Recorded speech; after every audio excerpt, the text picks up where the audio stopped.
चीन की तरह भारत भी जीत पाएगा प्रदूषण से जंग?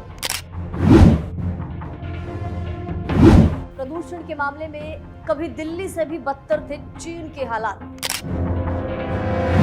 एक दशक पहले स्मॉग की चादर में ढका रहता था चीन। आज दिल्ली एनसीआर समेत उत्तर भारत के कई शहरों में दमघोंटू हवा। चीन ने इलेक्ट्रॉनिक वाहनों, एआई और स्मार्ट मॉनिटरिंग के जरिए प्रदूषण को मात दी। क्या इस तरह भारत भी दे पाएगा प्रदूषण को मात? क्या भारत में भी प्रदूषण का ये जो स्तर है ये कम हो सकता है? अगर हाँ, तो हमें ये जरूर जानना होगा कि कैसे चीन ने इलेक्ट्रॉनिक वाहनों, एआई और स्मार्ट मॉनिटरिंग के जरिए प्रदूषण को मात दी। आज दिल्ली एनसीआर समेत उत्तर भारत के कई शहर जिस दमघोंटू हवा से जूझ रहे हैं। आपको जानकारी दे दें, करीब एक दशक पहले चीन के हालात भी कुछ ऐसे ही थे। वहाँ के शहरों में भी स्मॉग की चादर बिछी रहती थी। लोगों को सांस लेने में वहाँ पर भारी दिक्कत होती थी, लेकिन चीन ने हार नहीं मानी और तकनीक के सही तालमेल से अपने पूरे देश की आबो हवा को ही पूरी तरीके से बदल कर रख दिया। आज चीन के कई शहरों में जो वायु गुणवत्ता है उसमें काफ़ी सुधार हुआ है। वो पूरी दुनिया के लिए एक मिसाल बन चुका है, क्योंकि चीन में आबादी सबसे ज़्यादा है, कंस्ट्रक्शन सबसे ज़्यादा है, इंडस्ट्रियलाइजेशन सबसे ज़्यादा है। बावजूद इसके चीन का जो एयर क्वालिटी इंडेक्स है वो हमेशा भारत के एयर क्वालिटी इंडेक्स को मात देता आया।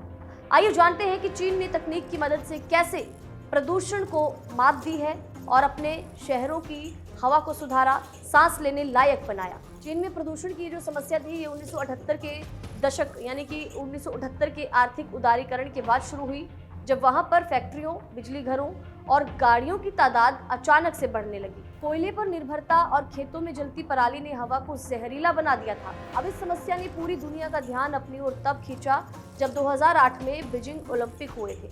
अंतर्राष्ट्रीय दबाव और देश के भीतर बढ़ते गुस्से को देखते हुए चीनी सरकार ये समझ चुकी थी कि अब हाथ पर हाथ धरे बैठने का वक्त निकल चुका है। चीन ने अपनी हवा को सुधारने के लिए सबसे पहले उन रास्तों को चुना जो सबसे ज्यादा धुआं उगल रहे थे। सरकार ने कोयले के इस्तेमाल को धीरे धीरे कम करना शुरू किया और जो इलेक्ट्रिक वाहन है उनको बड़े पैमाने पर बढ़ावा दिया।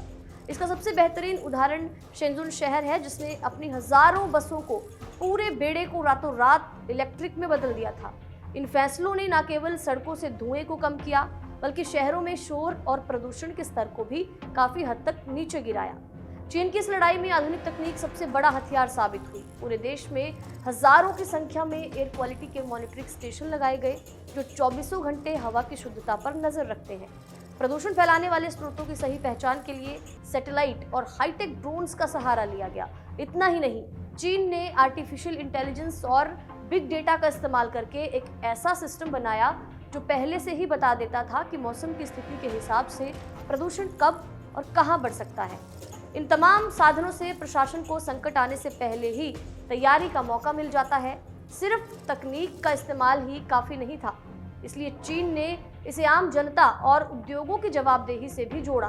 फैक्ट्रियों में स्मार्ट सेंसर लगाए गए जो प्रदूषण के स्तर की तय सीमा से ऊपर जाते ही अधिकारियों को अलर्ट भेज देते थे। अब इससे होता क्या था?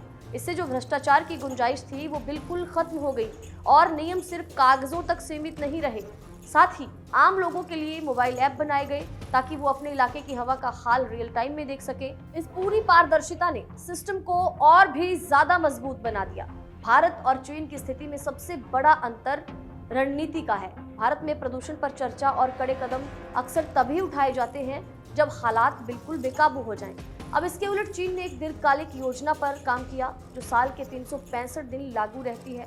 चीन का अनुभव ये बताता है कि अगर सही नीयत, कड़े नियम और आधुनिक टेक्नोलॉजी का मेल हो तो किसी भी मुश्किल से लड़ना नामुमकिन नहीं। और भारत अगर इसी तरह के नियमों को सख्ती से लागू करेगा तो मेरा ये मानना है कि भारत की आबो हवा में भी सुधार होगा। देश की राजधानी जिसकी हवा दमघोंटू हो चुकी है, जहां पर सांस लेना बिल्कुल खतरे से खाली अब नहीं रहा है, वहां की हवा में भी सुधार होगा और पूरे देश के जो प्रदूषण का स्तर है उसमें काफ़ी कमी आएगी।